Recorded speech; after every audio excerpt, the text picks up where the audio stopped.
सत्य सनातन ज्ञान।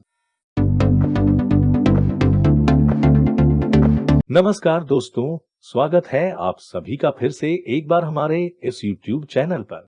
बहुत बार ऐसा देखने को मिलता है जो ज्यादा भगवान का पूजा पाठ करता है वही सबसे ज्यादा दुखी होता है, जबकि कोई नास्तिक आदमी जो भगवान को नहीं मानता, कभी पूजा पाठ नहीं करता, कभी संतों का संग नहीं करता, वह सबसे ज्यादा सुखी जीवन जीता है। ये सब चीजें देखकर कभी कभी तो ऐसा लगता है कि भगवान ही गलत है, भगवान का न्याय ही गलत है। यह कोई कहानी नहीं है, ऐसा हर किसी के साथ होता है। दोस्तों, आज के इस वीडियो में हम आप लोगों को इसके पीछे के कारण के बारे में बताने वाले हैं। भगवान श्री कृष्ण ने स्वयं इसका उत्तर दिया है। आखिर ज्यादा पूजा पाठ करने वाले लोग दुखी और परेशान क्यों रहते हैं? इसका उत्तर भगवान श्री कृष्ण ने श्रीमद् भागवत गीता के माध्यम से बड़ी स्पष्टता के साथ बताया है। लेकिन उससे पहले यदि आप चैनल पर पहली बार आए हैं और अभी तक इस चैनल को सब्सक्राइब नहीं किया है तो अभी सत्य सनातन ज्ञान चैनल को सब्सक्राइब कर लीजिए, जिससे आपको समय समय पर इसी तरह सनातन धर्म से जुड़ी जानकारी प्राप्त होती रहे। दोस्तों, बात द्वापर युग की है, जब भगवान श्री कृष्ण और अर्जुन के बीच संवाद हो रहा था। तब अर्जुन ने भगवान श्री कृष्ण से पूछा कि है माधव, जो लोग ज्यादा पूजा पाठ करते हैं वह ज्यादातर दुखी और परेशान रहते हैं, इसके पीछे क्या कारण है? जबकि जो लोग भगवान का नाम भी नहीं लेते, भगवान का स्मरण बिल्कुल भी नहीं करते और हमेशा गलत कार्य में लिप्त रहते हैं, उन लोगों को मैं सुखी देखता हूँ। इसके पीछे का रहस्य मुझे समझाने का प्रयास करें। तब भगवान श्री कृष्ण ने एक छोटी सी कहानी के माध्यम से अर्जुन को इसका उत्तर दिया। आइए जानते हैं उस छोटी सी कहानी के बारे में। दोस्तों, तो एक गुरु के दो चेले थे, दोनों ही पढ़े लिखे विद्वान थे। दोनों में फर्क सिर्फ इतना था, एक भगवान को मानने वाला था और दूसरा भगवान को न मानने वाला नास्तिक था। एक ऐसा था जहाँ पर भगवान की कथा होती थी, जहाँ सत्संग होता था, जहाँ भजन होता वहाँ दौड़ के चला जाता और भगवान की पूजा पाठ करने लगता। दूसरा शिष्य इन सब चीजों से काफी दूर था। वह शराब पान भी करता था। सारी बुरी आदतें दूसरे शिष्य में थी। दिन क्या हुआ, एक शिष्य शराब पीकर अनाप शनाप बोलते हुए रास्ते में पैदल चलते हुए अपने घर को जा रहा था। अचानक उसको रास्ते में पैसों से भरा एक बैग मिल जाता है। उसकी खुशी का ठिकाना नहीं रहता।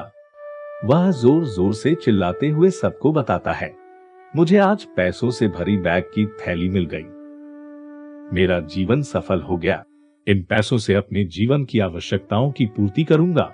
वहीं दूसरा मित्र मंदिर से भजन करते हुए अपने घर को जा रहा था। अचानक उसकी पैर में एक बड़ी कील चुभ जाती है, रक्त निकलने लगता है। ठीक उसी समय दूसरा शिष्य भी वहीं पहुंचता है और हंसते हुए उसको बोलने लगता है, क्यों, तुम ही हो ना जो सबसे ज्यादा पूजा पाठ करते हो, भगवान का भजन करते हो, क्या दिया तुम्हारे भगवान ने तुम्हें? मुझे देखो, मैं कभी मंदिर नहीं गया और ना ही मैंने कोई भी काम अच्छा किया। मेरे घर में भगवान का मंदिर भी नहीं है। मैंने कभी अपने घर में सत्यनारायण की कथा को नहीं कराया, भगवान के सामने कभी माथा नहीं टेका, फिर भी मैं कितना संपन्न हूँ, अमीर हूँ, मेरे पास पैसों की कोई कमी नहीं है, सबसे ज्यादा सुखी जीवन में ही जी रहा हूँ। अच्छे शिष्य को उसकी बात चुभने लगी। उसने मन ही मन विचार किया, ये तो सच बोल रहा है, कितना पूजा करता हूँ मैं और वह कुछ नहीं करता, फिर भी कितना सुखी है। इतना सोचते हुए वह अपने गुरु के पास चला जाता है और यही प्रश्न गुरु से करता है। गुरुजी मुस्कुराते हुए बोले, भगवान जो करते हैं अच्छे के लिए ही करते हैं, जिसकी जैसी योग्यता होती है उसको उसी के अनुसार फल देते हैं। अब तुम्हारे प्रश्नों का उत्तर देता हूँ। तुम जानते हो भगवान ने तुम्हारे पैर में की कील क्यों चुभाई और उसको पैसों से भरी हुई बैग क्यों मिली?